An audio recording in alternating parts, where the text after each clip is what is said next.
আচ্ছা DNLA আৰু গভৰ্ণমেণ্টৰ মাজত এটা পিছ টক চলি আছে তাৰ মাজতে এনেকৈ এটা অঘটন এটা হয় কি ক'ব যেটো 14 ছেপ্টেম্বৰ 2023 যেটো মাইবাঙত হাজমাইপুৰত যেটো ঘটনা ঘটিছে সেই কথাকে লৈ আমি all Dimasa students union Karbi Anglong district committee হৈ কিনে এইটো আমি ষ্ট্ৰংলি কণ্ডেম কৰিছোঁ যেটো ঘটনা হৈছে এইটো ঘটিব নালাগিছিলে যে অলৰেডি ইফালে গভৰ্ণমেণ্ট লগত টক চলি আছে হৈ আছে আগতে আমাৰ JNSৰ প্ৰেচিডেণ্ট কোৱা নিচিনা অলৰেডি কেম্প ক্ল'জ হ'বলৈ হৈ আছিলে এই সময়তে এনেকুৱা ঘটনাটো ঘটিবলগীয়া হৈ গ'ল সেইকাৰণে আমি সদৌ ডিমাছা ছাত্ৰ সন্থা কাৰ্বি আংলং ডিষ্ট্ৰিক্ট কমিটি হৈ আমি ষ্ট্ৰংলি এইটো কণ্ডেম কৰোঁ আৰু আমি বিচাৰোঁ সোনকালে এই আমি গভ অফ আছামক ৰিকুৱেষ্ট কৰিছোঁ বা ডিমাণ্ড এইটো আমাৰ ডিমাণ্ড সোনকালে আমাক জাষ্টিছ লাগে এইটো আগন্তকালত যাতে এনেকুৱা ঘটনাটো ঘটিব নালাগে আৰু এটা কথা তাৰ মাজত কি আপোনালোকৰ লগত যেতিয়া মানে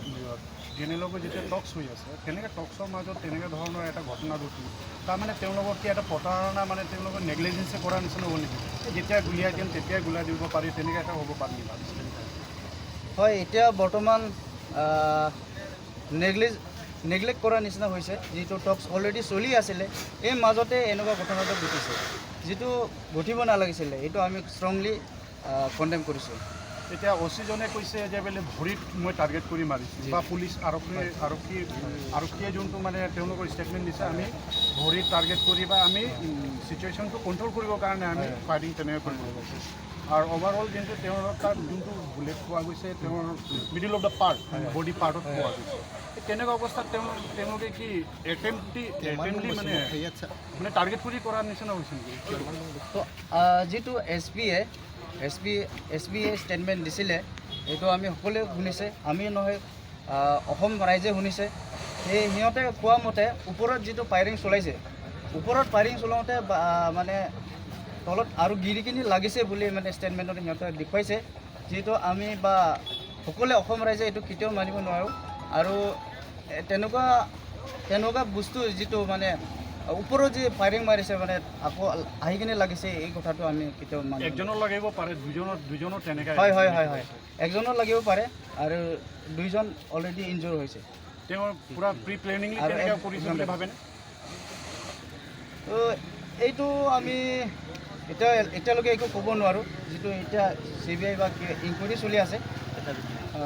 তেনে অৱস্থাত আপোনালোকে OCৰ বিৰুদ্ধে কেনেকৈ দাবী জনাব OC-জনৰ বিৰুদ্ধে কেনেকৈ এইটোৱে আমি দাবী কৰি আছোঁ যে সোনকালে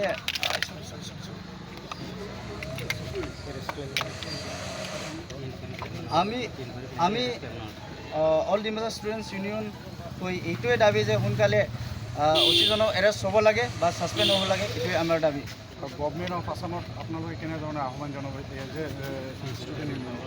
এজ এ ষ্টুডেণ্টছ ইউনিয়ন আমি সদায় এইটোৱে ডিমাণ্ড কৰিছোঁ যে আগন্তকালত এনেকুৱা ঘটনা ঘটিব নালাগে এইটো আমাৰ অসম ৰাইজৰ কাৰণে মানে বেয়া সেইকাৰণে আমি এইটোৱে ক'ব বিচাৰিছোঁ যে সোনকালে CBI ইনকুৱাৰী কৰক আৰু সোনকালে এৰেষ্ট কৰক বা আমাক জাষ্টিছ লাগে